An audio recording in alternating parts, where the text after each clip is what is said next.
Это программа «Актуальное интервью» в условиях массового закрытия культурных учреждений. От крупнейших музеев и оперных театров до музыкальных клубов, кинотеатров, крохотных лагерей искусство стремительно перемещается в онлайн. О том, как это происходит в музеях Якутии, в частности в Национальном художественном музее, какие виртуальные выставки можно посетить в эти дни и как изменится формат работы учреждений культуры после пандемии, мы поговорим с генеральным директором Национального художественного музея Якутии Владой Тимофеевой. Влада Владиславовна, здравствуйте. Добрый день, уважаемые зрители.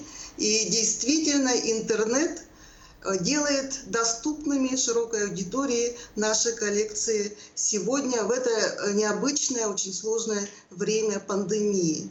И я хочу сказать, что, конечно, наши учреждения культуры были поставлены в очень непростую ситуацию, потому что мы привыкли работать с реальным посетителем, и все наши мероприятия были ориентированы именно на работу с реальным человеком.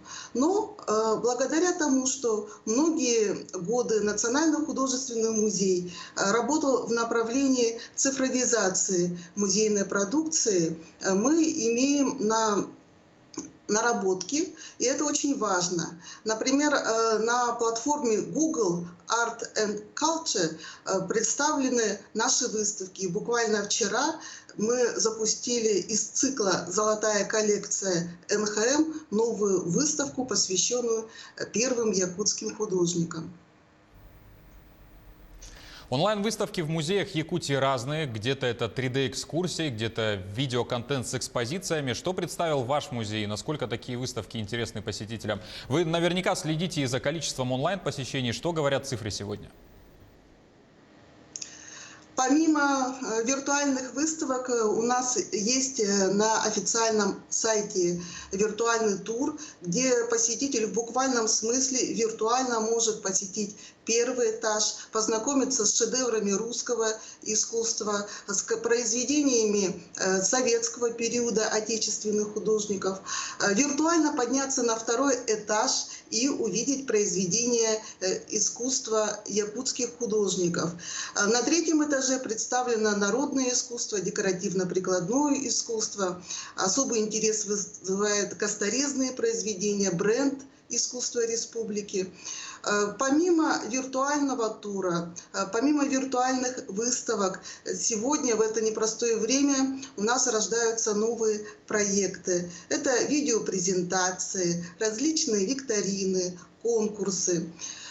Удивительно, что в это непростое время наша аудитория не покидает нас, а наоборот, вот по показателям апреля мы можем судить, что онлайн-посещение выросло более чем в 3 раза. И это очень важно для нас. А на какие идеи, может быть, какие-то неожиданные мысли подтолкнула работников вашего музея нынешняя ситуация?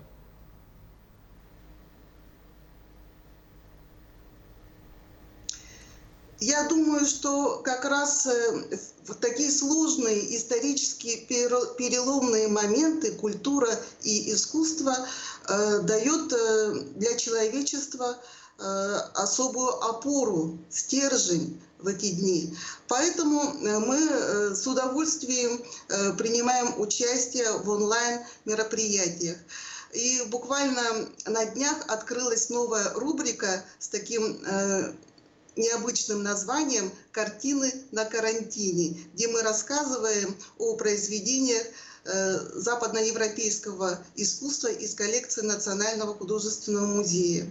Появилась новая рубрика про музей, которая раскрывает тайны профессий музейных, такие как хранитель, реставратор и многие другие. Как оказалось, эти рубрики очень интересны современному человеку. Они отклик мы получаем от широкой аудитории, вопросы задаются.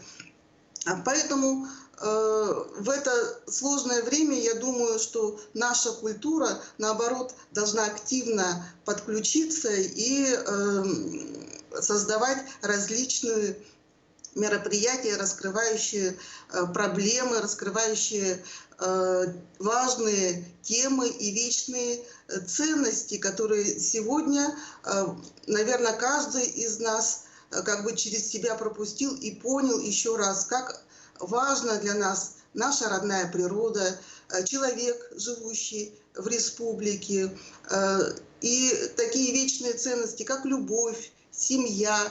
Об этом как раз произведения искусства и говорят нам. Лада Владиславовна, будут ли в таком удаленном формате готовиться новые экспозиции?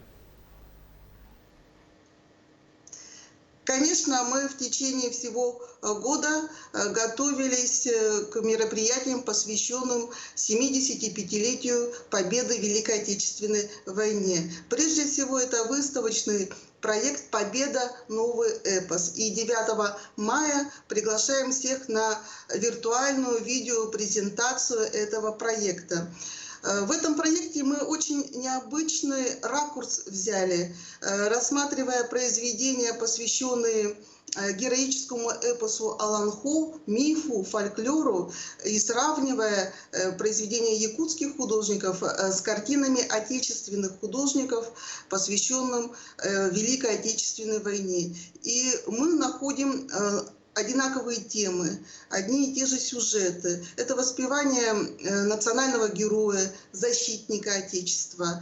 Это тема борьбы светлого начала с темным началом. Это, конечно, тема победы и установления порядка, гармонии на нашей земле. Подготовить качественную экспозицию, даже если она в онлайн-режиме проходит, наверняка стоит немалых сумм. Предусмотрены ли на это средства или где их удается изыскать в текущей обстановке? Качественная мультимедийная выставка всегда требует, во-первых, много времени, много финансов. И, как правило, подобные проекты делаются с помощью грантовой поддержки или с помощью спонсорской поддержки. Конечно, в нынешней ситуации сложно найти спонсоров, потому что понятно, что бизнес находится в очень сложной, трудной экономической ситуации. Гранты, как правило, пишутся загодя, как минимум за год.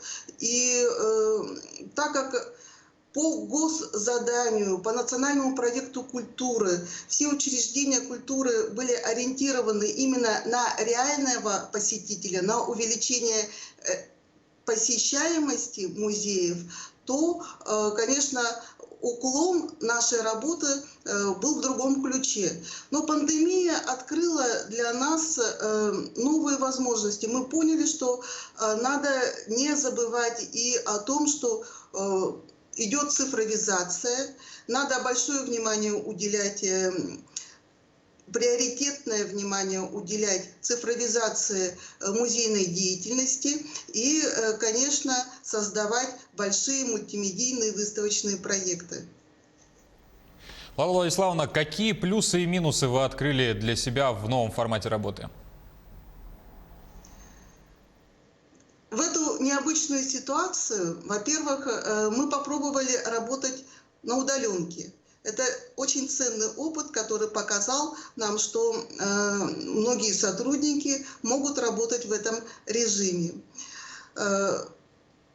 Я благодарна сотрудникам музея за то, что они проявляют инициативу в это непростое время и даже как бы выходя за рамки своих должностных инструкций, работают, пишут научные статьи, открывают новые рубрики. И это говорит о том, что коллектив музея состоит из энтузиастов, любящих свое дело, которые переживают и горят за культуру и искусство в целом. Но рано или поздно режим ограничений закончится, люди вернутся к привычному образу жизни. Как вы считаете, каким будет возвращение к искусству? Не боитесь ли, что люди не скоро придут в музеи?